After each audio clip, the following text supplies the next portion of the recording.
এই মুহূর্তে ফুটবল বিশ্বে সবচেয়ে বড় দুই তারকা কারা?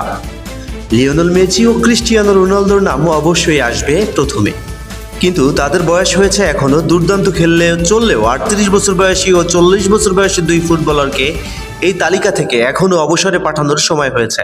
তাদের বিদায়ী বিশ্বকাপ মঞ্চে মূল তারকা আসলে কিলিয়ান এমবাপ্পে ও Erling Haaland. European club football যদি হয় গোটা বিশ্বের মধ্যে সবচেয়ে আকর্ষণীয়, এমবাপ্পে ও হল্যান্ড তাহলে সেই মহাদেশের ফুটবলের অবশ্যই সবচেয়ে বড় দুই তারকা। হল্যান্ড প্রতিপক্ষের রক্ষণ কাঁপানো ম্যানচেস্টার সিটির হয়ে, এমবাপ্পে রিয়াল মাদ্রিদের হয়ে ইউরোপের শীর্ষ 5 লিগের মধ্যে এ মৌসুমে গোল করেছেন এমবাপ্পে 16টি, হল্যান্ড 15টি, অন্যদের চেয়ে এগিয়ে। তবে আসল মজাটা এখানে নয়, আসল মজা হবে 2026 বিশ্বকাপে ওয়াশিংটন ডিসিতে গতকাল রাতে 2026 বিশ্বকাপ ড্র অনুষ্ঠানে একই গ্রুপে পড়েছে এমবাপ্পের ফ্রান্স ও হল্যান্ডের নরওয়ে। তাই চমৎকার কিছু দেখার অপেক্ষায় ফুটবল ক্রিকেট বিশ্ব। দুর্দান্ত লড়াই হবে ফ্রান্স এবং নরওয়ের ভিতরে।